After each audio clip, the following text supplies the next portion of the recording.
Well, everybody, it's been 3 weeks, 4 weeks since I made a video, something like that. So before all this craziness started and this stupid overblown virus, and I'm not, virus sounds absolutely horrible to get.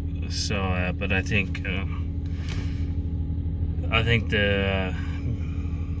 the repercussions of it and the way the media has pushed it has really kind of hurt a lot of things. So if you follow the cattle market, it's horrible. It has, the past week, it's gone back up, but the cash market didn't follow it. So we got some, we're doing better. We're doing better. I sold some calves today, and had some 755 weight steers at $1.23. All these calves, they weren't even in the yard. They're coming off wheat. And then I had some big calves and heifers, $1.08, $1.05 in the 8 weights. So yeah, I don't know any real cattle channels out there, and if anybody's really talking about it. But yeah, this market's kind of really been pretty tough dealing with anything. So thankfully we don't have a lot of calves left. The ones that we do have left can sit around for a while. I had some big calves. I had 996 weight steers today. They were huge. They did horrible, 105. And if honestly, and they'll even be less than that. I have to take commission and freight and everything. And if it's kind of at the point now, if I know fat cattle are bringing $1.20, but if we could hedged them at $1.20, I would have just sent them to a feed yard. So that's kind of where that's at. Not great times to own a lot of cattle. I'll throw you up here for a second. Sorry about that. I'm not gonna edit that out. So yeah, farm economy is pretty tough. Everyone seems like on YouTube, everyone's getting ready to gear up, plant corn. That market doesn't look very fun. Cotton looks horrible. As far as a lot of these cattle, I think the only way to make up for it is buying options and kind of playing this market a little bit, because government's supposed to come out with a stimulus package to pay us for this market crash, but I don't think that's going to happen. I really don't even know how they'd facilitate that and kind of show what you did. I don't know how they would do that, but that's what they say they're trying to pass, but who knows. Yeah, it's not a great time to own cattle. And as far as here where we're at in New Mexico, our cash basis is pretty low because all the feed yards are full. There was no wheat anywhere. So there's no pen space. No one wants cattle if they don't have to have them. Other than that, we're just kind of waiting for any kind of moisture at all. We didn't really have any snow this year, so we're dry. Last week we went to Oklahoma, on a little trip there, and water standing everywhere. We went all the way to just above Oklahoma City, not quite, but Kingfisher, and tons of water. Everyone had lots of rain, and pretty much from Amarillo on there was rain. All we got out of it was some mist, maybe like a quarter of an inch. So we're dry. We're hurting pretty bad. I've been irrigating like crazy, just trying to build up some moisture. So we don't have any green grass in the pastures yet, which about now, if we had some moisture, we'd start seeing some green grass, but not really. Cows are calving like crazy. We're just kind of sitting around waiting. Just about finished our flatbed projects up. Then we're gonna start tearing into the swath through next week. We're gonna get it over there and start doing that. Got some fresh calves into baby. I haven't been able to buy any cattle for myself. The only things that have been coming in are not mine, and every time I go to order cattle, we just can't get them. No one's selling any cattle. Cattle aren't worth anything, and no one's selling any cattle. So that's amazing. So that's what's going on with that. As far as the other stuff that's going on, our 7800 is still here, still for sale. That hasn't sold. A lot of people wanted it. No one wanted to pay for it.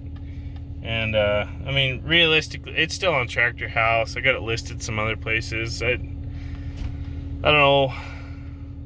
I know we were high on what we were asking, but I wanted some room to, work on it. But I didn't want to give it away either. There's no point in giving it away. If I could get, low 40s, I'd be very, very happy. But it's still here, so I don't know if I'm going to have to throw it on an auction or what I'm going to have to do. There's a new tractor right there. So, on an 8400, before all this horrible stuff happened, and had a whole bunch of work lined up, and I mean, verbal, nothing signed, anything like that. I don't do that.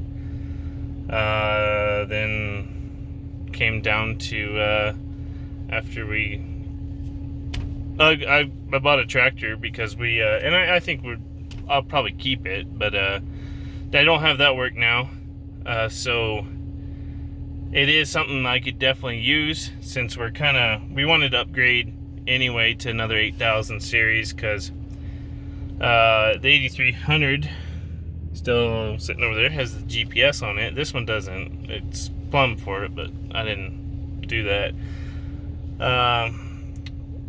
If we're baling like in August or sometime like that, it's nice to or we're farming, it's nice to have. We needed two tractors, one to run the big baler and one to do that.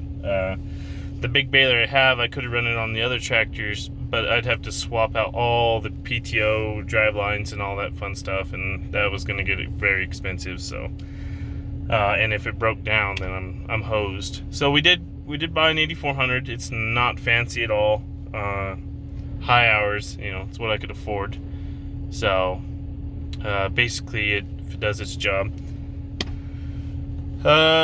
Some people are asking about the 4630 on Instagram. Well, we fired it up. Thought it had a runaway. Head gasket was gone in it, and so, but I think it was just kind of had a bunch of stuff in the cylinders. So it is getting fixed. I found an outfit. It's getting fixed. The 2-speed was completely destroyed in it. Found out why we didn't have hydraulics, because there were some mounting brackets that didn't sub in from when we put the pump in from Deere, so it just didn't work at all. It just took the pump and it did something weird. They were telling me about it, but I don't remember. So it screwed the pump up on it right as soon as we started it up. So that's fixed, apparently. I haven't got the bill on it. I haven't even seen the tractor. I don't know if we're going to keep the tractor, or if it doesn't cost us a tremendous amount, I'm going to keep the tractor for the feedlot to run on my hay slicer and for a feed wagon tractor. But yeah, that's kind of where we're at. Just hurry up and wait for hay work to start. I don't know what we're going to do as far as this year. So everything seems to be a giant mess right now, and there's not much positive outlook on anything, but our triticale's looking good, our wheat's looking good, and hopefully we can get a little bit of moisture and we can take all of it to hay. So it's about the only thing we can hope for right now. This cattle, that's just a wreck. I don't even know how to explain how shitty that is, but I would hate to own a lot more than I own right now. So, but that'll get fixed when we're all good and almost broke. The market will come back, and we'll be dumb enough to keep going with it. And so, guess don't really have any positive news, but I am still here, trying to keep going. We will try to make some videos. I know when we drop the cutter bar, I'm going to film that on the swather. We are going to film that. So I will have my GoPro there. We will do that, but kind of with the way the situation has been lately, I just have not been in the mood to do any of that. So, yeah. Hope you guys are quarantining well and enjoying it. If you actually get the option to do that, be nice to get paid to be at home, but a lot of people are not getting to do that. Some people are losing their jobs, which that's horrible. And then the rest of us just have to go to work anyway. So I guess we'll catch you on the next one.